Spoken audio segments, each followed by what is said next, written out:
প্রিয় কথা আমি অনেকেই ওনাদের নাম জানেন। আবু বকর রাদিয়াল্লাহু আনহু, ওমর রাদিয়াল্লাহু আনহু, ওসমান রাদিয়াল্লাহু আনহু, মাওলা আলী, হযরত আলী রাদিয়াল্লাহু আনহু, আরো অনেক, কিন্তু চারজন ছিল খুব কাছে। একদিন ওসমান হঠাৎ করে বইলা ফেলছে, দেখলাম সহি হাদিস বুখারী, আমার বাবার গল্প, সহি বুখারী হাদিস থেকে বলছে। হঠাৎ করে একদিন ওসমান কথায় কথায় বলে ফেলল, আজকাল রাজ্যে এই বছর রাজ্যের শস্য কমেছে। শস্য বুঝেন তো? শস্য বুঝেন?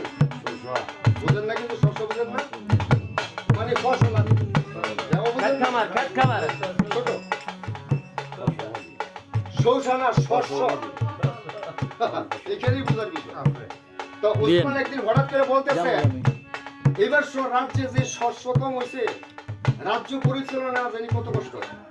এই কথা শুনছে কে? আমার প্রিয় নবী আহমদ মুস্তাফা সাল্লাল্লাহু আলাইহি সাল্লাম। এই কথা আমার রাসূলের মনে মনে রাখা পরীক্ষার জন্য আমার রাসূল অপেক্ষা করতেছে ওসমানকে পরীক্ষা করার জন্য। দেখেন আল্লাহর কি মেহের, কথা না বললে না হয়। দলিল, একদিন নামাজের ওয়াক্ত, শুক্রবার, নামাজের মাধ্যমে সবাই উপস্থিত, কিন্তু সেদিন আলী সবার পিছনে। আলী থাকতো সবার আগে, মাওলা আলী থাকতো সবার আগে, প্রথম সারিতে সবার আগে মসজিদে উপস্থিত হতো। সেদিন আলী ছিল সবার পিছনে, সবার পরে। আমার এটার পিছনে আবার ব্যাখ্যা আছে, না বললে না হয়। আলী বাজারে গেছে কাঠ কাটতে, কাঠ কাইটা বাজার আনছে, বিক্রি করবো, বিক্রি করে কিছু আটা নিয়ে বাসায় যাইব, ছেলের সন্তান স্ত্রী পুত্র নিয়ে খাইব, তারপর সে নামাজে আইব। সেদিন আর আলীর লাকড়ি কেউ জিজ্ঞাসা করে, লাকড়ি যে বাজারে বিক্রি করবো কেউ জিজ্ঞাসা করে। আলী বসে আছে, এদিক দিয়ে মসজিদে আজান হয়েছে, আল্লাহু আকবার। আলী কয় না, চলবে না, আর থাকা চলবে না।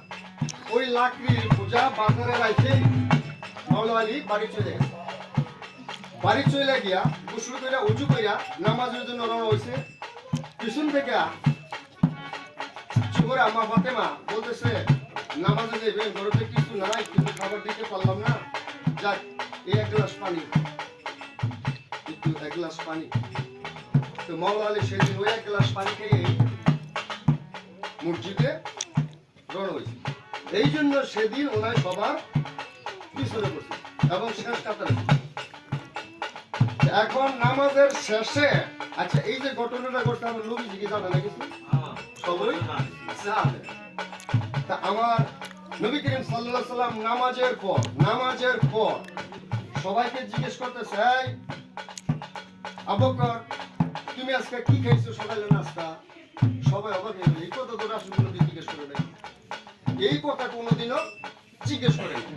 হয়তো দিনের আলাপ করছে, দিনের কথা বলছে, কিন্তু কি খাইছো এই কথা তো নবী করিম সাল্লাল্লাহু আলাইহি সাল্লাম কোনোদিনও জিজ্ঞেস করে নাই। আব্বা কয়, হুজুর আমার আল্লাহর রহমতে মোটামুটি আল্লাহ ভালো করেছে, দুইটা আঙ্গুর